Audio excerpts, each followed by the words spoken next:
We are all being formed by something. The Scripture is a library of writings, both divine and human, that tell a unified story leading us to Jesus. But are the words in this strange ancient book still relevant? Do they still mean anything to us today? To Jesus, the Bible is trustworthy. To Jesus, the Bible has authority. The Scriptures were designed to be read for formation, to shape us into the image of Jesus. In this book, we find life. In this book, we find a new way to be human.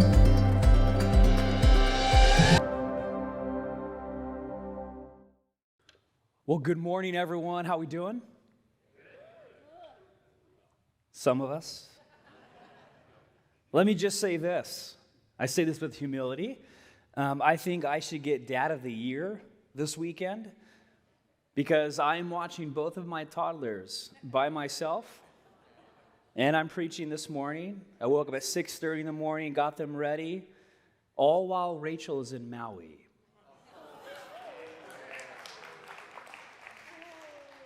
Let those with ears hear.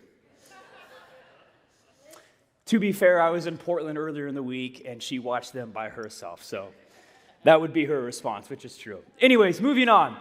In the great book, The True Story of the Whole World by Michael Goeen and Craig Bartholomew, which is one of those recommended books that Tracy mentioned, they start off their prologue, their introduction with this story that I'm going to share. And I want it to be our introduction, our prologue to this brand new series that we are starting this morning called What is the Bible? They write this. Alistair McIntyre offers the following imaginary and humorous encounter to show how particular events can be understood only in the context of a story. And so he imagines himself at a bus stop. And there's a man that comes up right next to him, stands right next to him at this bus stop and says this: the Latin name of the common wild duck is Hysteronicus. Hysteronicus. Hysteronicus.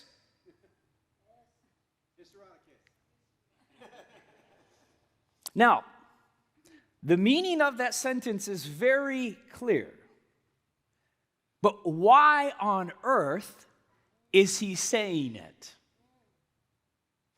This particular action can be understood only if it's placed in a broader framework of meaning.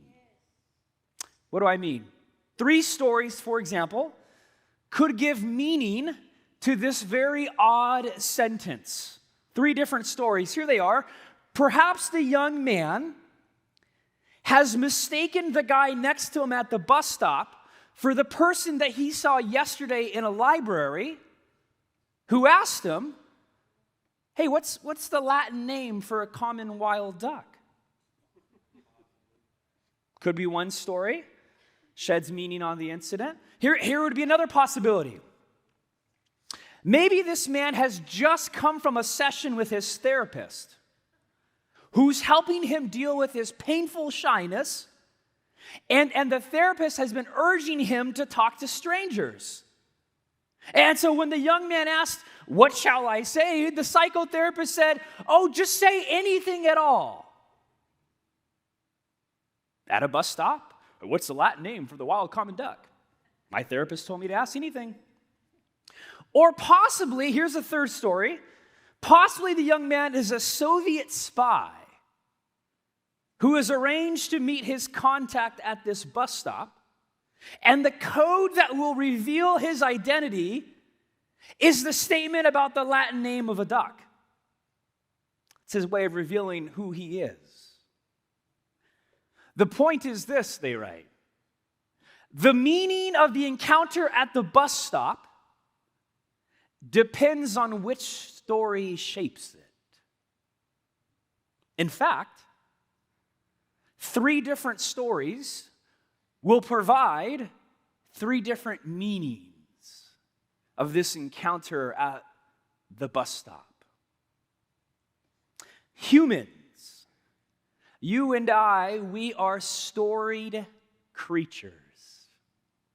Actually, neurologists will tell us that hardwired into our brain, like neurological pathways, is we love and make meaning out of story.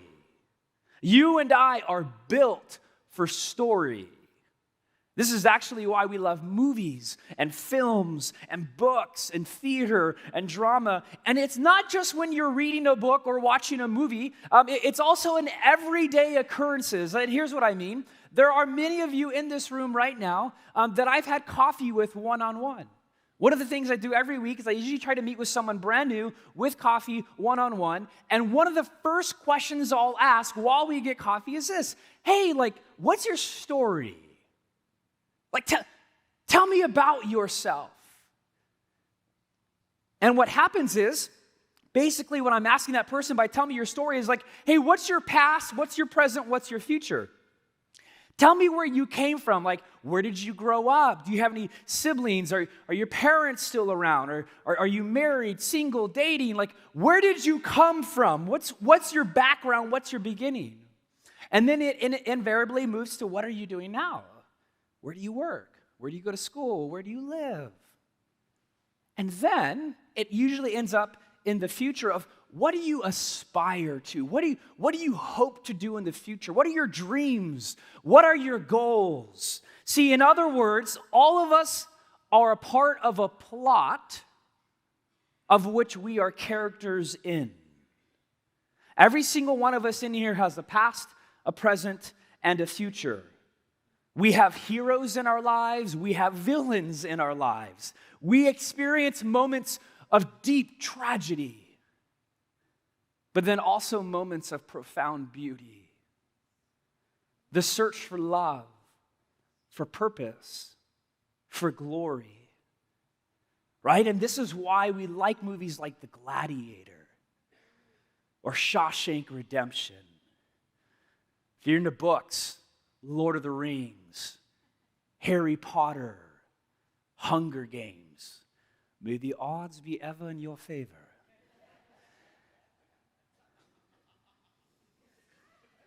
That almost sounds like a laugh in the Hunger Games.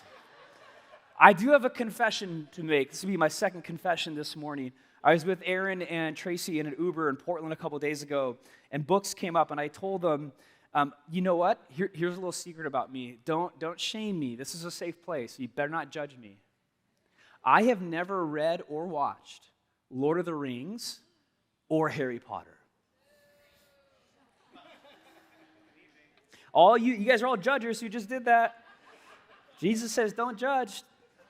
Get the plank out of your own eye. Anyways, okay. All right, moving on. So this morning, here's what we're doing. We are starting the series, What is the Bible? Which like I said, this is just a prologue. This is just an introduction this morning for the next 9 weeks. As Tracy said, all of our life groups, which if you've done Alpha, if you've done Rooted, then we want you to go into a life group. They will be tracking along in this series as we form ourselves by Bible reading. But first, here's the big idea that I need you to walk out this morning with. We have to grasp that the Bible is a story. You have to grasp that the Bible is a story. Now, that may sound like a really easy thing to do, but I think there's more to it than just that. And what I mean when I say the Bible is a story, certainly I mean it's a true story. So I don't mean it's like fake or something like that, but I mean we have to understand it in a narrative. And the Bible is not just a story, the Bible is the story. The Bible is the story that makes sense of and sheds light into your individual story.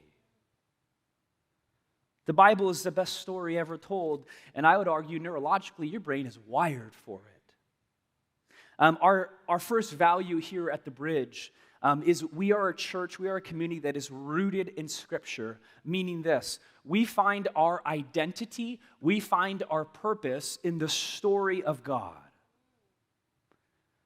Now, Where do we get that from? That sounds cute, a little fairy tale-ish. Oh, we find our meaning and purpose in the story of God. Is that just wishful thinking?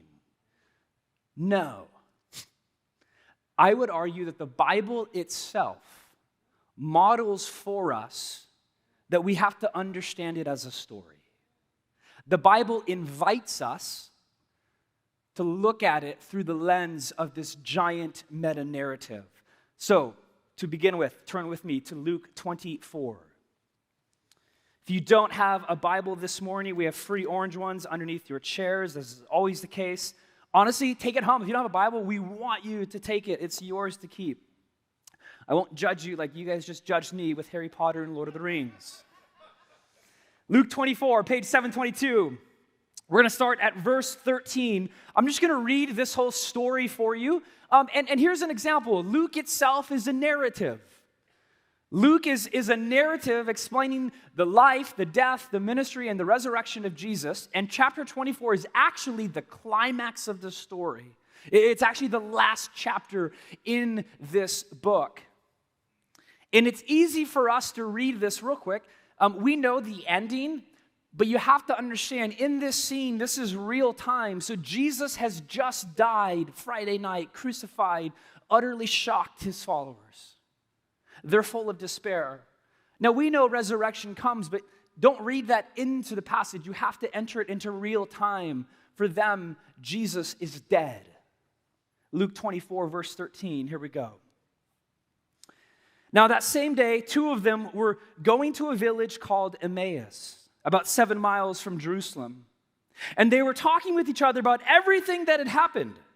And as they talked and discussed these things with each other, Jesus himself came up and walked along with them. And this is key, but they were kept from recognizing him. So Jesus is walking with them. They don't know it's Jesus.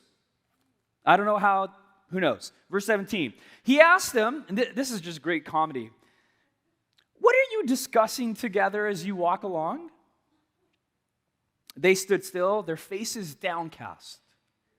One of them, named Cleopas, we think this is a married couple, asked him, are you the only one visiting Jerusalem who does not know the things that have happened here in these last couple days? Jesus, very humbly, what things? About Jesus of Nazareth, they replied. He was a prophet, powerful in word and deed before God and all the people. And the chief priests and our rulers handed him over to be sentenced to death, and they crucified him. And this is a key line. But we had hoped that he was the one who was going to redeem Israel. And what is more, it's the third day since all of this took place. In addition, some of our women, amazed at this, they went to the tomb early this morning but didn't find his body. And they came and told us that they had seen a vision of angels who said he was alive. Then some of our companions went to the tomb and they found it just as the women had said, but they did not see Jesus. And here's the part that I want us to highlight this morning. Jesus says, how foolish you are, and how slow to believe all that the prophets have spoken. Did not the Messiah have to suffer these things and then enter his glory?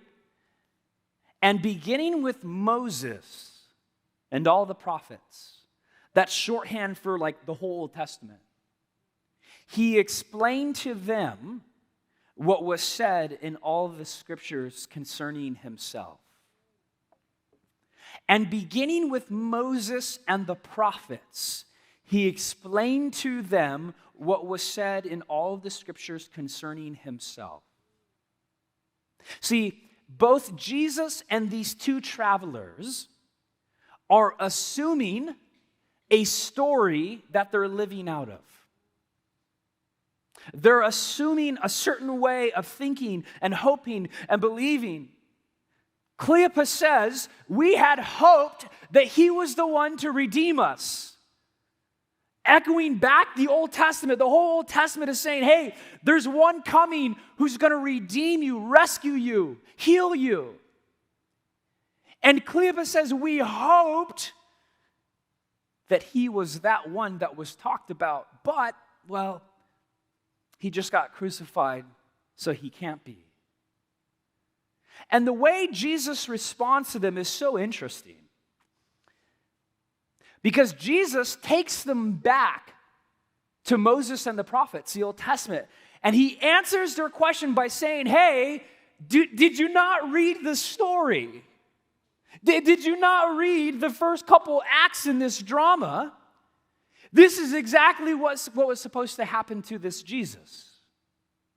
In other words, the plot was going this way the whole time. And this is the climax. Jesus is the main character in the story of the Bible. He's the hero. He's the hero of this grand story. He's the climax. Without Jesus, we live in despair. If Jesus hadn't come, Moses and the prophets, the story's still going and there's no resolution. There's still conflict. If you take Jesus out of the Bible, it's a horribly depressing story.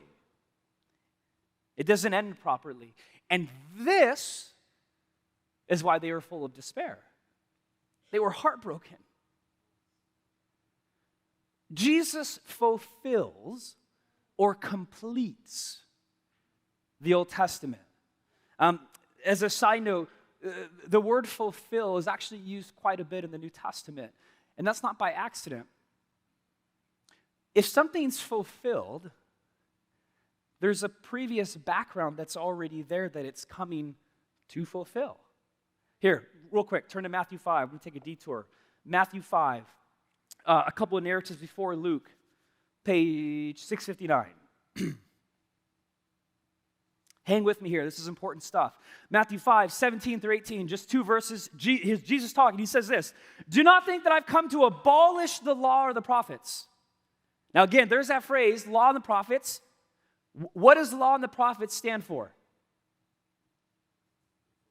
Wow. You guys, I had two toddlers with me this whole weekend, and I'm alive and going. Woo, let's go, come on. "Do not think that I've come to abolish the law or the prophets. I have not come to abolish them," but here it is, "but to fulfill them. For truly I tell you, until heaven and earth disappear, not the smallest letter nor the least stroke of a pen will by any means disappear from the law until everything is accomplished." You can only accomplish something, you can only fulfill something if there's something in the past that led up to it. Another phrase that Jesus uses quite a bit in Matthew, Mark, and Luke is he says, "The time has come." In Greek, the word there is kairos. It means like it's game time. Like this is the moment that we've been waiting for. And Jesus says, the time has come. It's that moment in the book. It's the climax. It's finally here. And it's about me. We don't have time to turn there, but I could even take you to Acts. Acts is the story of the very first Christians. And it's really interesting.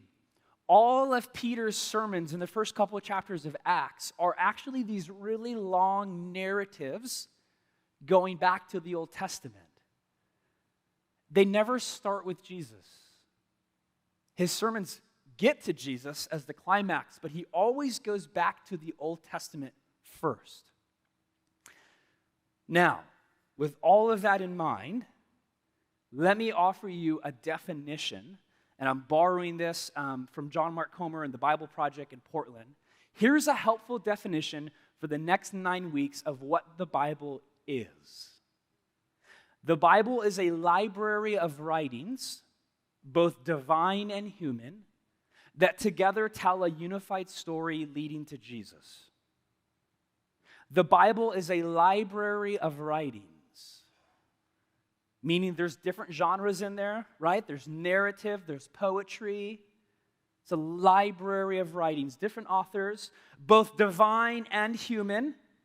God has written it in and through humans that together tell a unified story leading to Jesus. That is what we will be unpacking for the next 2 months. So the question stands, why in the world does that matter? Who cares? Well, let me suggest this. The way you read the Bible will affect the way that you live. If you understand the Bible as a story, you will end up seeing yourself as a character in it. I remember my freshman year of college. I went to Cal State Fullerton.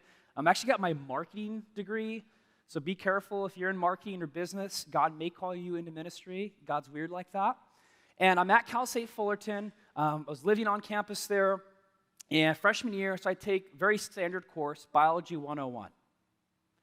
And I came home that weekend. I don't know if it was my birthday or whatever, who knows. Actually, I probably came home to do laundry. I also did laundry this weekend by myself, too. It just keeps on going, folks. So I go home, and I remember going into the dining room, and I kind of like, I don't think I throw, but I slam down this thick Biology 101 textbook.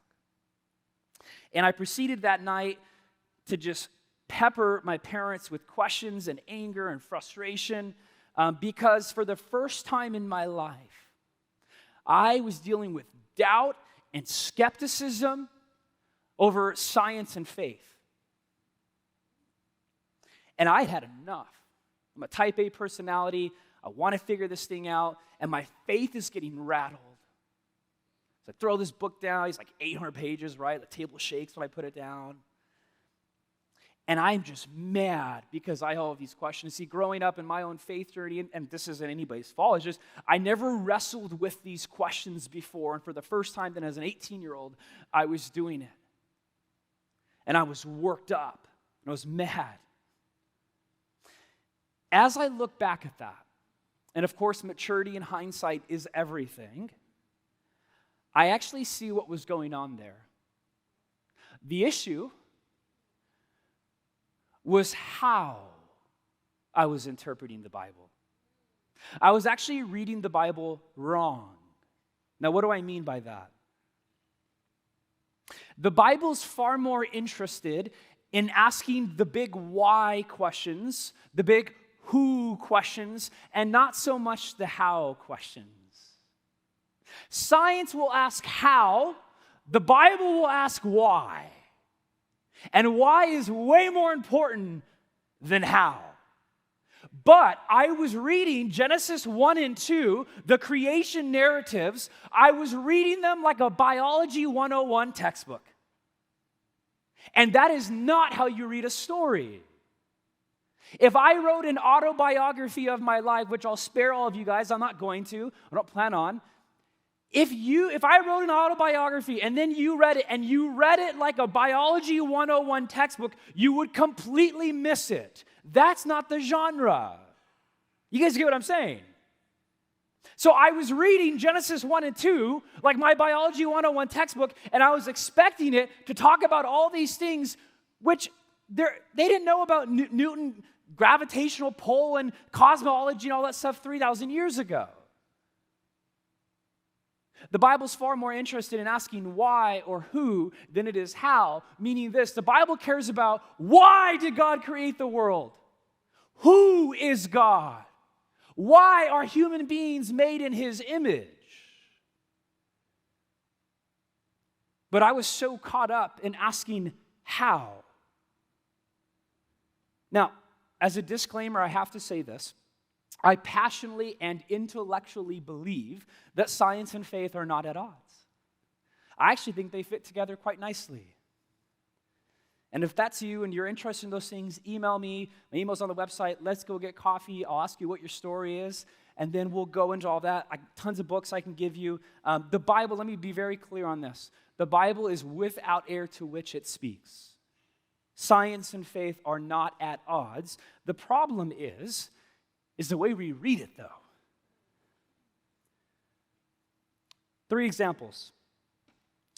This brings me to 3 examples that I think here are ways that we commonly, as modern Americans, tend to read the Bible, and I think they're wrong. There may be some bits of truth in them, but by and large, it's the wrong approach. Here are the 3. The first one is what I just mentioned. We often treat the Bible as a scientific textbook. It's not. That's not why the Bible was written. If the Bible was written to be a scientific textbook, then God would have given us a ton of physics and cosmology and all that kind of stuff in there. He didn't. Do you know the most common genre of the Bible? Narrative, story. 43% of the Bible is story. Do you know what the second most common genre in the Bible is? Poetry. About 70% of the Bible is story and poetry. So the Bible is not a scientific textbook. Doesn't mean it's not true. That's not what I'm saying. I'm just saying it's how you read it. Second thing, and then this is kind of the opposite for those of us who want to read the Bible as a scientific textbook. The opposite end is this. Some of us think the Bible is an ancient fairy tale myth. Now, the Bible is ancient. It's over 3,000 years old. And there are parts of the Bible that at times may seem like a fairy tale, meaning this: the Bible is full of audacious, daring hope, and it is a love story, but it's not a myth. See, the Bible claims to be a grand story that takes place in history, in space and time and matter. Jesus was a first century Jewish rabbi who was physically resurrected from the dead. He told Thomas, "Put your hands in my nail marks. Make no mistake about it." And I think it was C.S. Lewis who came up with this. He calls modern Westerners like social snobs. And here's what he means. We think, as people in 2022 in America, that we know way more than the ancients. Oh, we have technology. We know that miracles don't happen today. Come on, that's just a bunch of ancient fairy tale myth. That is actually very arrogant, and you are being a snob when you think like that. Do you think the ancient people were not aware of the discussion of do miracles exist or not? Of course they were. We have writings about that. So it's not as though people in the first century in the Middle East were just completely blind and like, oh yeah, miracles, I'll just believe in that. No. A lot of them didn't. The problem with that is that we are living out of a story as modern Western Americans, and how we read the Bible, and that story and that narrative says that this world is closed off, that God doesn't intervene, and that miracles don't exist. And then we transpose that on the Bible. I'll come back to that one. Third one, I think this one right here is most Christians today. We read the Bible as self-help improvement encyclopedia. Here's what I mean by that. I think a lot of us treat the Bible, we open it up, and it's like there's a table of contents, and you just kind of pick and choose. Oh, I'm feeling down today, so I just need kind of a little pick-me-up truth. Let me get that. Oh, let me just go to Philippians 4:13. Yes, Jesus, thank you. I can do all things through Christ who strengthens me. And you read that verse as you're driving down the 91 freeway in bumper-to-bumper traffic because you're late and you want to watch The Bachelor, or you read that verse in the middle of the night because you're trying to sleep and the AC doesn't work and it's 107 degrees outside. I can do all things through Christ who strengthens me. That is what I mean by reading the Bible like a self-help improvement encyclopedia. Sorry to disappoint you, but that is not what the Bible is for. Did you know that the Apostle Paul, when he wrote that verse, Philippians 4:13, let's look at his circumstances, because he wasn't on the 91 freeway. He wasn't in a very comfortable house that's just a little hot with no AC. No, he's actually in a jail cell when he's writing that verse, and he's just talking about being able to preach the gospel while he's in chains.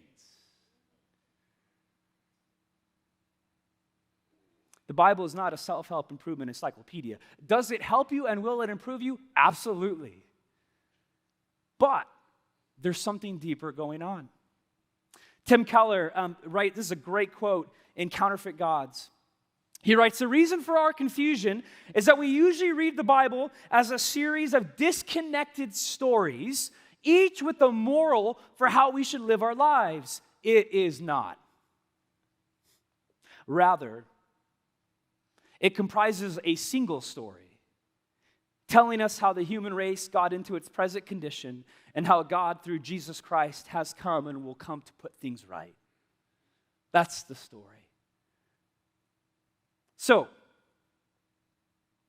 main point so far, the Bible is a story. It's the true story. It is the greatest story ever told. We have to read it as a story, not as a science book, not as ancient fairy tale myth from Disneyland or something, and not as a self-help encyclopedia. So how should we read it? I'm going to borrow an analogy from a well-known theologian, N.T. Wright, and this has been so helpful for me. I found this about 10 years ago, and it has radically shaped the way that I read and am shaped and formed by the Scriptures. It's this. What if we understand the Bible as a 6-stage Shakespearean play? As a 6-stage Shakespearean play. In a play, in a drama, there are acts. Act 1, Act 2, Act 3. And all the acts connect to one another. So if you take out one act, let's say you just take out Act 2, Act 1 and Act 3 aren't going to make sense. The story is going to feel disjointed. Everything is connected. You can't understand the story. You can't understand Act 6 unless you understand Acts 1 through 5. They all build on one another and they're connected. So, let me propose to you a helpful model of a 6-stage act of how to understand the Bible. This really, really helped me. We'll put this up on the screen one by one. By the way, this is basically then what we're talking about for the next 6 weeks. This is just a prologue. You know what I'm saying? We're going to go into the chapters now. So, 6-stage act. Here's Act 1 in the Bible. It's creation. To every story, there's a beginning. Now, if you understand literary plotline stuff, that's called the exposition. That's just a fancy word for beginning. Every story has a beginning. The Bible has a beginning. It's called creation. Now, Act 2, it's the fall. In every story, any story made up by Hollywood, there's always what's called a conflict. Something goes wrong. That is Act 2 in the Bible. Then, literary stuff tells us that there's always what's called rising action. That for us is Act 3, and it's Israel. It's actually the bulk of the Old Testament. I, for the longest time, never understood the point of Israel in the Bible. We're going to break that one down for you. Creation, fall, Israel. The 4th act is the climax of the story, and it is, of course, Jesus. What happens after the climax? The church. In literary terms, that's called falling action. And the last act in this Bible, the way it ends, is the resolution, and I'm calling that new creation. Now, notice the Bible goes from creation to new creation. That is not by mistake. Now, here's the cool thing. Here's what I want you to get. Right now, you and I are a part of this story. Right now, we are in Act 5. We are in Act 5, which means this. The story isn't over yet. Act 6 hasn't happened yet. We're still waiting for new creation. But it also means that Acts 1 through 4 have happened. Now, in every good play, every good drama, there's a main character, right? And I think hopefully by now you get that Jesus is the main character in this story. If you don't know that yet, unashamedly, Jesus is the main character. And that's offensive in our culture in and of itself. The Bible's not about you. It's actually a really good thing. The Bible is about me. We're in trouble. All right? Jesus is the hero. But there are supporting actors and actresses. You and I are characters in the story, and check this out. We are given a script. And the script that we're given is the script for Act 5. The whole point of the Bible is to tell us what came before, where we're going, and what our role as a character is now.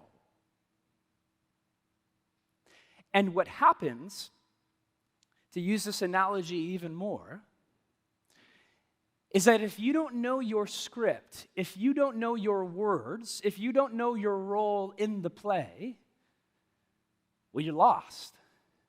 And the story won't make sense. The Bible is not just for information. This is the biggest lie that I believe for 25 years. The Bible is not just for information. The Bible is for transformation. Put otherwise, the Bible is your script so that you know what to do in the play. The minute that we get away from that or we don't understand that, we will walk away and not understand the greater story that we are a part of. The Bible is here to tell you what to do, how to act, how to do your job. It's not just for information. I know lots of Christians that know tons about the Bible, and their lives look nothing like the story that they're a part of. So, for the next 6 weeks, we then are dissecting this model. So next week, Act 1, creation. That's it. Following week, Act 2, fall. Then Israel, then Jesus, then the church, then new creation, and then we'll surprise you with the last 2 weeks. But for this morning, for this introduction, here's what I want you to ask yourself. And here's where it's practical. What story do you live by? What story do you live by? Pete Hughes, he's a UK pastor. He's also one of the recommended books on that handout. He says this: the story that you live in is the story that you live out. The story that you live in is the story that you will live out. Stories shape you. They align you with reality. See, our culture today has lots of stories for us to believe in. Let me give you a couple examples. And a lot of us, we're not even aware of this. We just implicitly live out of another story. Here's a story that our culture will try to get you to believe. I call it a story of consumerism. And it's a story that says getting more things and buying more things will make you happy. You want your life to be better? You want to find resolution? Well, just buy more stuff. You just need to get more things, and the more you get, you'll be happier. That is a story of consumerism, and it's a flat-out lie, and that story is bankrupt. Because every time I get something new, I'm happy for 2 weeks, and then 2 weeks in, I want something else. And we all know that. And especially this time of the year, man, I'm already looking at that iPhone 14. You know what I mean? Like, oh man, my emails are going to get so much better for my eyes. It has like that new emergency safety feature. Rachel, see, we'll be more safe if I have the new iPhone. Blah, blah, blah. No, 2 months in, I'm already waiting for 15. The story of consumerism, I would argue that many Americans buy and live in that story. Here's another story that we live into, a story of self-fulfillment. Life is all about you. Do what you want. Follow your desires. Here's the phrase, you be you. Find your inner strength. Pursue pleasure. Every time I hear the phrase like, you be you, I always laugh inside, and I actually cringe a little bit, because if someone told me that, Mark, you be you, that is not good news. If I'm me, I'm going to mess something up. I'm going to make someone mad. I'm going to disappoint myself. You be you. I'm broken, man. I don't want to be me. I want to be Jesus Christ. Our culture tells us a story. You got everything you need. Just follow your wishes, fulfill your dreams, and that's great. There is truth in that. I'm not just being like a buzzkill this morning, but I'm just saying there's an element in humanity, by the way, this is Act 2, the fall, that we are broken. We can't make this world by ourselves. It's a bankrupt story. Here's another story for you. How about the story of technology? It goes like this. Oh, we don't need God anymore. We have technology. We have education. We have medicine. For some people, it's we have politics. Man, this world's just getting better and better. We can just progress more. One day we'll cure cancer. We'll do all this stuff. We don't need God anymore. Us humans, we're in control. And I hope and pray that we do cure cancer one day. So there's no one who's as much for technology and education and medicine than me. A lot of you guys know my story. I've been on an antidepressant. No problem sharing that. And I thank God for psychiatrists. I thank God for medicine. But what I will say is don't believe the story that all you need is those things and that you don't need God. that story is bankrupt. We're the most sophisticated, educated society ever before. And I think we'd all say America's a little wacky right now, right? So how's that story going? Here's the last story that I think some of us will buy into. It's actually the story of materialism. This one is actually, there is no God. You are a biological evolutionary accident. You're just molecules and neural pathways hitting each other. That's it. Nothing more, nothing less. Life is what you make of it. There is no hope for tomorrow. And because there is no hope for tomorrow, because there is no ultimate story of love and meaning, make the most of today. Carpe diem. Seize today. Party on. Tomorrow's not guaranteed. Now, that is true in the sense that tomorrow isn't guaranteed. But that's a bankrupt story too, because human beings hardwired into us is hope. We have to live with hope. We have to live with the possibility of something greater in the future. We have to find meaning and purpose. It's a bankrupt story as well. So then the question becomes, do you live in the story of the Bible? The story you live in is the story that you live out.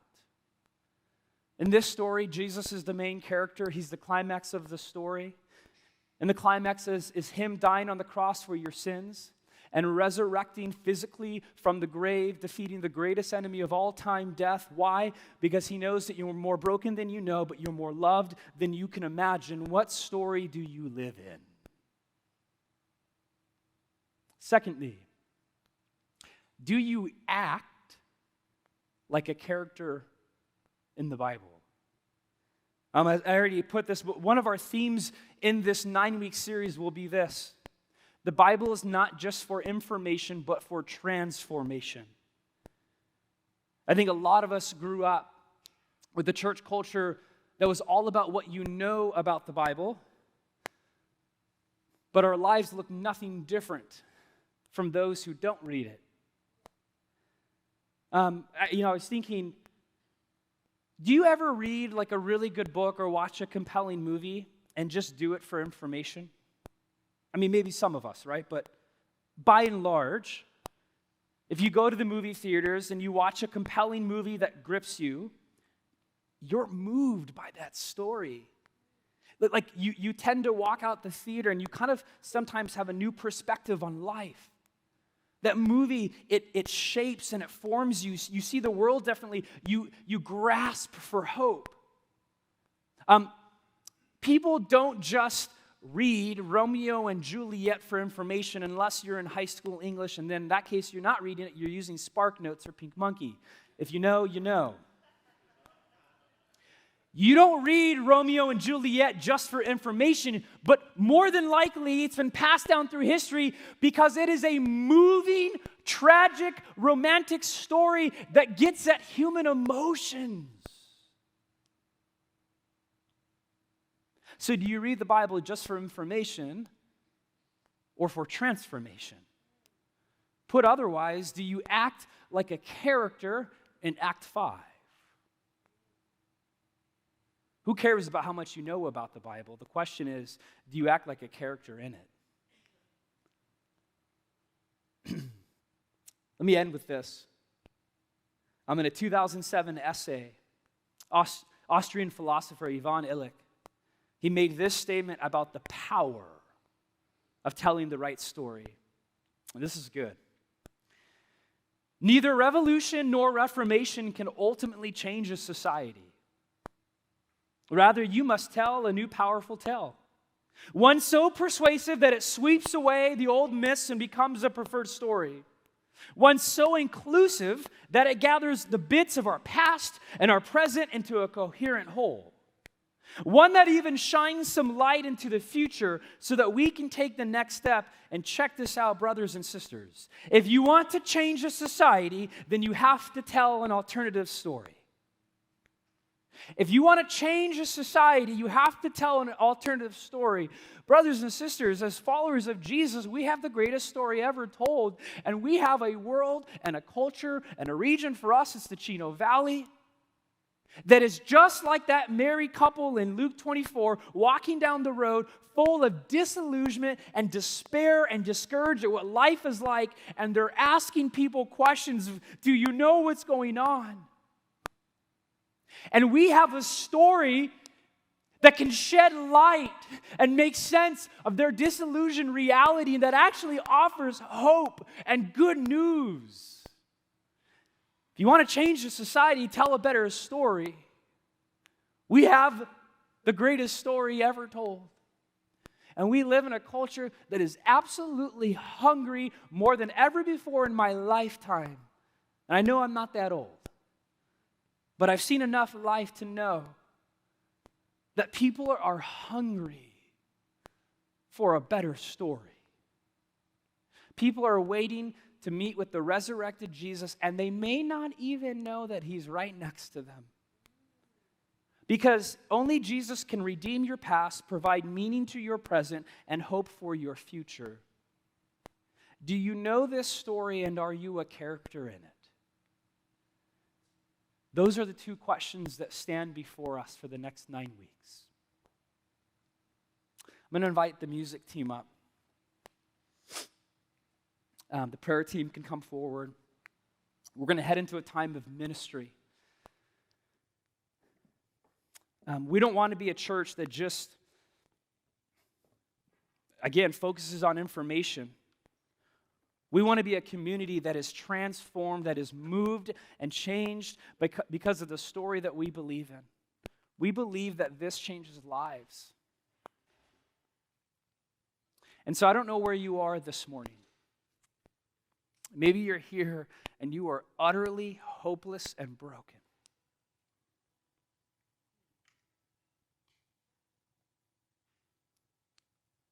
Maybe you're here and you actually think this whole Bible thing is an ancient fairy tale myth. And I just want to say, we're so glad that you're here.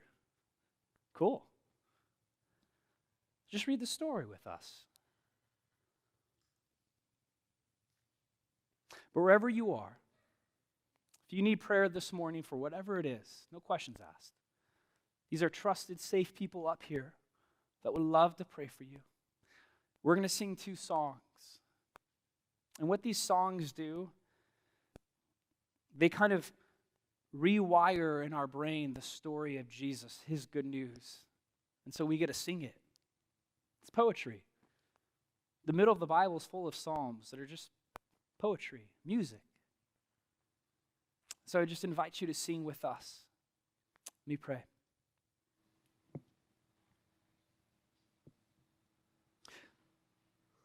Lord, we started off with Psalm 121, that you know our coming and our going.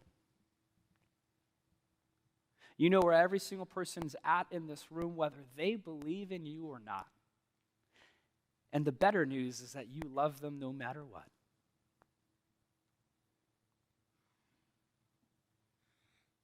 Can we just get reawakened